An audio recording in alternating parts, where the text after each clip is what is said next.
Hello, welcome to the June Rose tutorial. This is part of the Floral Watercoloring Book. So if you haven't already, go check it out. I'm going to show you just a few of our favorite paintings that you can do yourself. But if I haven't said already, my name is Bailey and I'm excited to paint with you. So let's get started.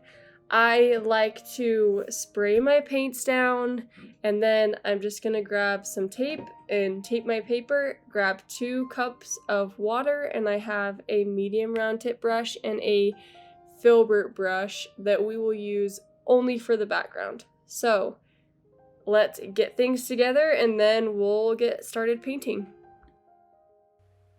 First thing that I'm gonna do is mix 4 different shades of red that are going to be mixed together when we start painting our petals. So first color I'm making is more on the brick red side of things, and then the second color is gonna be just like a shade off from that's more vibrant and red.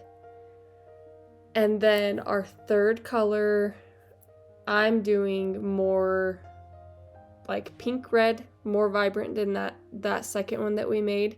And then the last one is going to be the darkest shade of red that we have. So I'm mixing it with blue and purple to make it really dark to add to the middle and the shadows of our painting.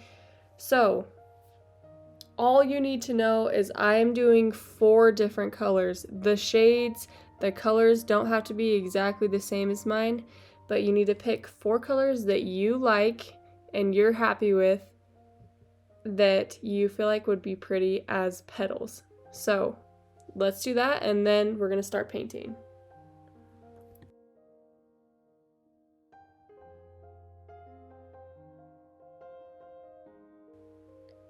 So what I'm doing is I'm gonna be painting just with this lighter color pink, and I'm just doing the 1 petal. We're gonna move kind of slowly because we need to work with the colors while they're wet. So this petal is all we're gonna work on for now, and I'm making it an even shade, an even tone, and then we're gonna come in afterwards with a little bit darker of a color.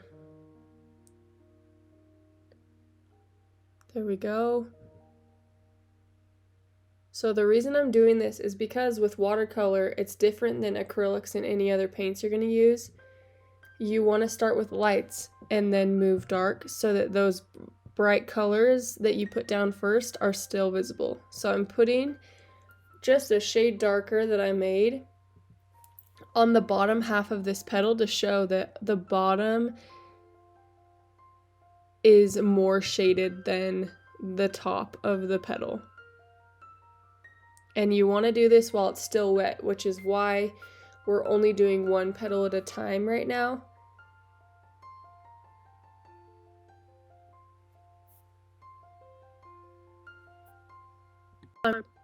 So I'm grabbing this darker color and putting it on this middle area across from the petal that we just did. The reason I'm doing a darker color is because it's the inside of the petal. So I'm just doing same thing, 1 tone, and then I'll come in and do this middle shade and bring it towards the middle top of the flower. And again, this is also while it's still wet. The last part is we're going to do this middle, or I guess not last part, second to last. We're doing this middle part, and you want to be careful because the sides might still be a little wet, but you're just going to add in this middle section. And if you need to, you can even leave a little tiny white space, but if you just be really careful not to bleed them into each other, you can do that. And then as you see, I'm lifting paint off of this right side because I don't want it that dark. And this will just show that it's round. So the left side or the inner part is darker.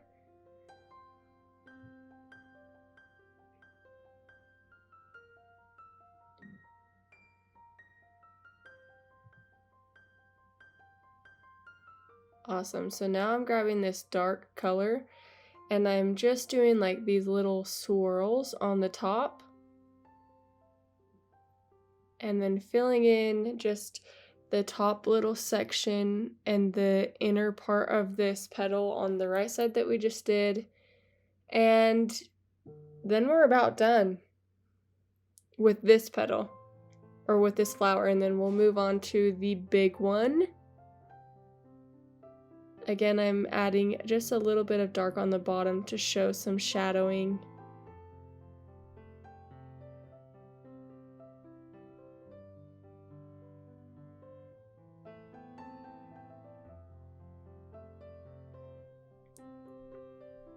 Blending it with a clean brush.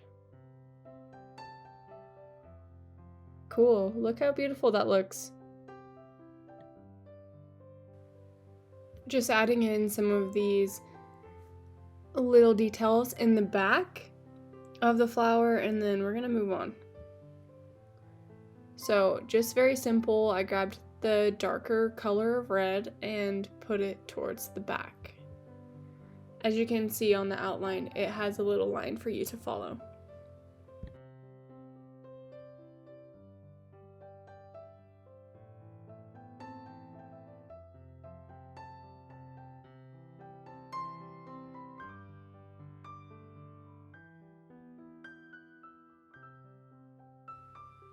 Okay, so I have my medium shade red that we're using, and I'm starting with these outer petals. With roses or any type of flower that has a lot of petals going from the middle, the outside petals are going to be lighter than the rest. So you don't want to start with a super dark color first. So what I'm doing is I'm doing like a middle shade, and I'm just kind of doing random petals, leaving some white space to show separation between the petals, and it just adds some really fun textures and looks. So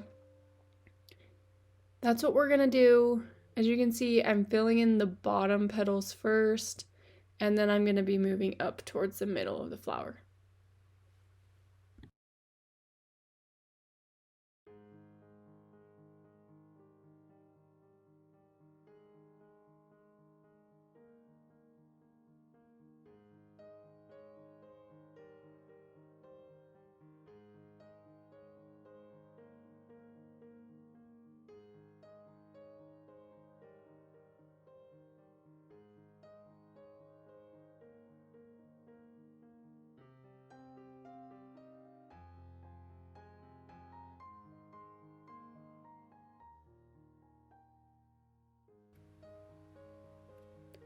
So as you can see, as I move up the flower, the colors are getting darker or more vibrant, you could say. So I have this pretty red that's coming up towards the top, and it's just a little bit like a shade darker than those lower petals.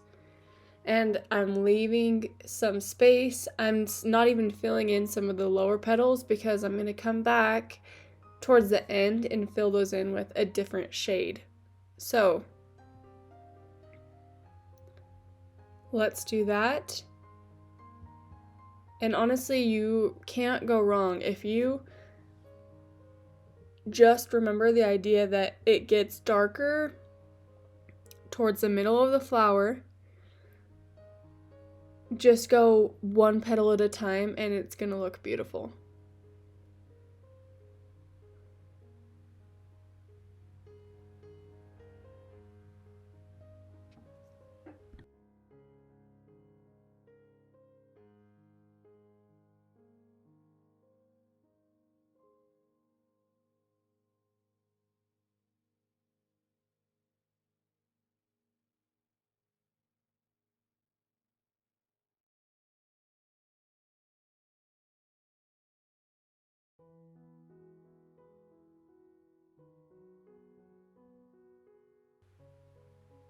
Okay, so I'm making a darker red than I already have so that I can put it in the middle and then just add some depth, bringing in that dark red to some of those petals and the underneath of some. So the way I did that is I literally just added purple to my already red that I had. So you can do that. As you see, just barely, I painted that bottom petal that's more towards the outside dark. So you're probably like, that counteracts what you just said. That's because I decided then that I wanted, you know how some petals, when they start dying, they turn a little darker than the rest. So that one is more like drooped down. So I thought, oh, let's make this dark. But I'm using that same dark color and I'm just doing the bulb of that next little flower on the right side. Super simple. And then I'm just going to be lifting it a little bit. So I grabbed a clean brush. And now I'm adding a little bit of more vibrant of a color. That red pink. So pretty.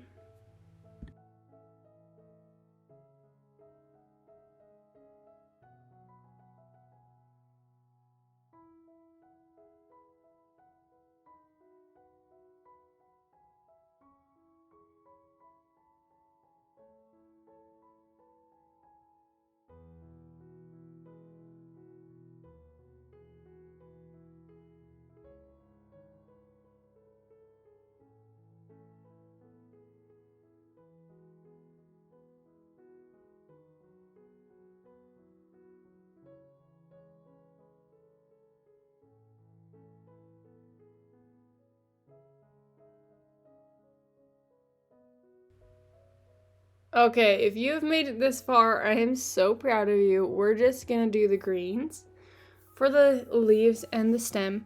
So I'm grabbing more of a light green and adding yellow. And I'm gonna be adding a little purple because I don't love when my greens are super vibrant, especially with the roses, because I don't want there to be this big contrast. Most rose stems are on the darker side. So how I'm doing that is I have my green and I'm mixing it with purple to make it more muddy. So we can test it out, see if we like it. I like that dark green. So all you need to do now is grab the next color and you're gonna do more of a lighter, little bit more vibrant green, so you have just a little mixture. Pretty. Okay, so I'm going to use that lighter green for the stems first. So you want to use the tip of your brush and you're going to go just do the stems, and then we'll come in afterwards and put in some of the shading.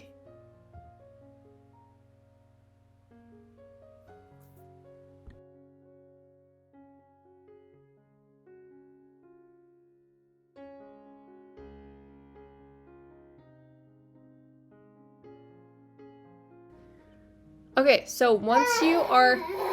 Oh my goodness, my daughter just woke up from her nap, so you might hear her a little bit. Can you say hi?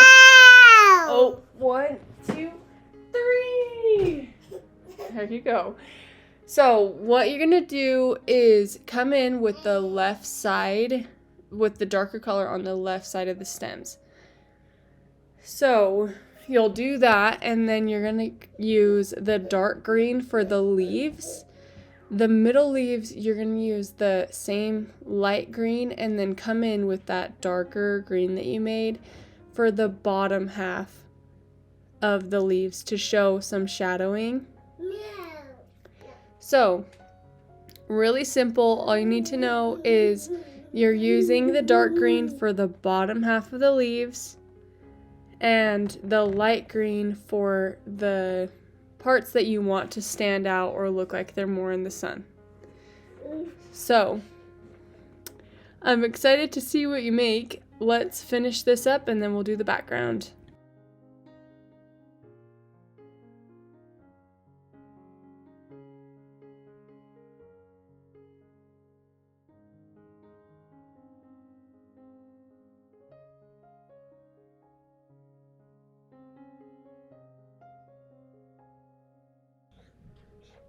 All right, I am so happy with how this turned out.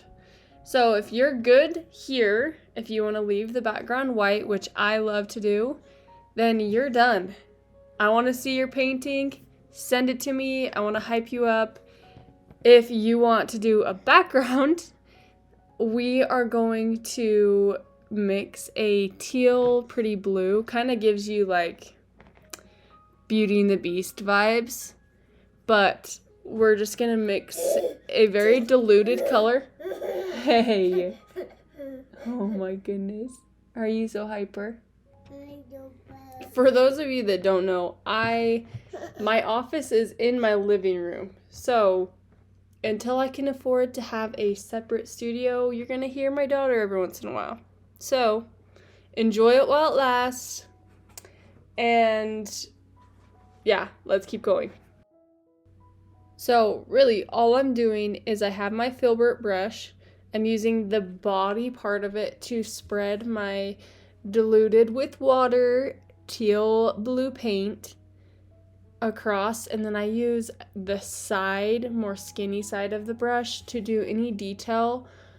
And if your paint is still wet, try your hardest not to have your background colors mix with your greens and reds from your flower, because then it will spread and it will just be a little bit more abstract, I guess you could say. If you notice that your water or your paints are puddling more to like one corner, this happens because your paper will warp, and so it's easy for the water to get trapped in certain areas. So what you do is you dry your brush off with a clean paper towel, and you'll just lift that paint off with your brush. Pretty easy. I'm super stoked about how this turned out. I love it. I hope you love it. Again, send me your finished product. I want to see. Yeah, all you gotta do now is untape it and sign your name, because you gotta be proud of your work.